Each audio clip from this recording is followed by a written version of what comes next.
you could do anything. You could do this, right?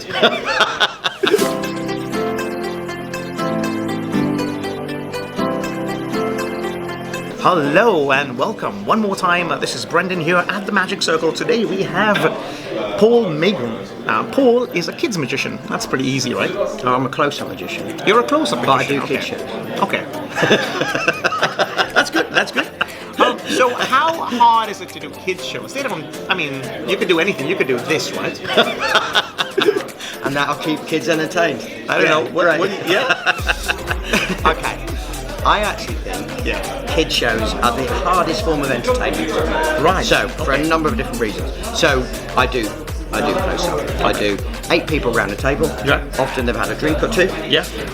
They won't all be desperate to take a card or sign a card, but they're all involved in it. Yeah. Not at a kid show. Uh-huh. My child hasn't had a sweet yet. There just happens to be 20, 30 people in the room. Wow. But my child hasn't had a sweet. Okay. My child hasn't won the game yet. Yeah. Dad's job at a party, what does he do? I tell you what, I'll blow up 50 balloons and put them all on the floor. That's a great start for the party, isn't it? Now I wonder why they don't do that in the pantomime when you go there and go, do you know what, just as the star of the show goes, we'll just put 50 balloons on the floor and see whether the kids can focus. God, that's just going to tell you what we'll do. Yeah. 3-year-olds, this is good for you. Get a party popper and see what happens when you do that and in your mate's face. Tell you what, when the magic show starts, give them all a party blower. I have no. Oh my god. So you heard it. Don't do kid shows. So the other thing is that if you were having a dinner party, you'd have a seating round, 12 people, nice small room. Yeah. If you've got 25 people, slightly bigger. If you had a school assembly, you'd probably pick a hall that would be for 400 people. That's the size of hall they normally go for 25 kids at a birthday. Oh my god! So the theory is, the children that don't want to take part, they can just run around at the back. It's like, no, you can't do that. Though. No, absolutely not. Yeah. And when the parents come, they don't want to see a children's entertainer. Well, I think they actually do. I believe that actually if the children's entertainer is worth their weight and they do a good quality family show, they do. Because they're the ones who are going to recommend you, right? If they see a kid's entertainer doing silly stuff and they go, oh, right, you know what, it's just boring, it's just for the kids, they're not going to want to book you again. Absolutely. Yeah.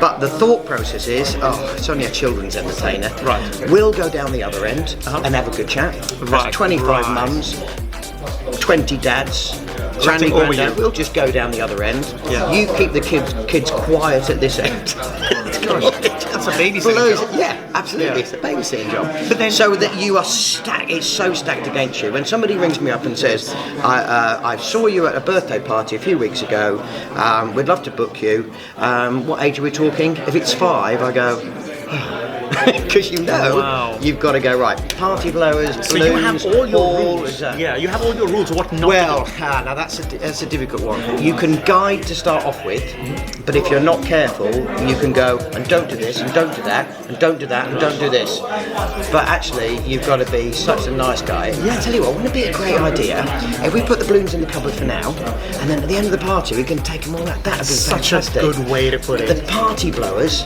they're brilliant as a going away gift. If you give them to them now, it might spoil it a bit. So stick them in the party bag to take them away. I'll tell you what I'll do, when the parents and kids arrive, if we block like a third of the hall off, and so all the parents and kids come to see it, absolutely guarantee we're going to store it for you. That's perfect. But if you've got the parents on one end, can you imagine if you go to a theatre and you've got 25, 30 people chatting about, well, you couldn't concentrate, could you? Tell you what I'll do, leave it to me. We'll storm it for you. We'll get them all set together and we'll do a family show. How about that? Wow. That's the kind of the...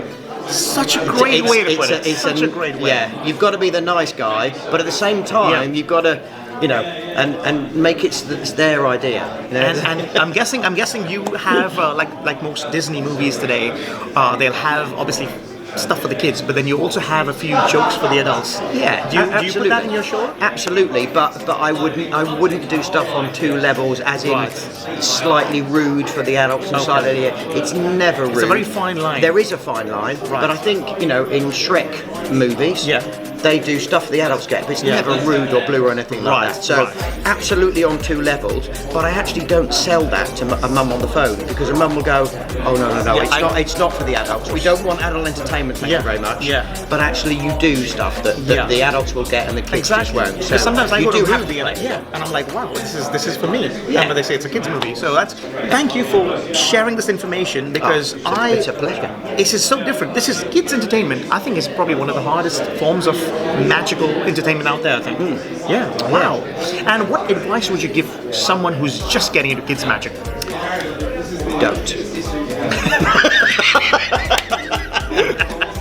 No, it is perfect grounding, and if you're going out there and not charging a lot of money to start off with, if you're going for £20 or £30 or that sort of entry level, and you're not entertaining the kids, you've charged £30. The fee goes up when everybody goes, you've got to come to my party, and it goes to 40 and 50 and 60 and and then to the sensible professional fees, when you can do it. But if you're doing a little bit for a friend's child or whatever, that's the way to start it. And just test the water, but experience in every single party you do. Because every party, there's always going to be one kid that's a little, they're on different levels. Some kids are quiet and some kids are noisy, right? The balance between the two. There's a lot to learn. Wow, amazing. Thank you so much. So if you do want to hear more about this stuff, I can always get Paul to come down and chat more with you. But seriously, thank you for coming down, Paul. It was wonderful talking to you. YouTube. Well, thanks for watching.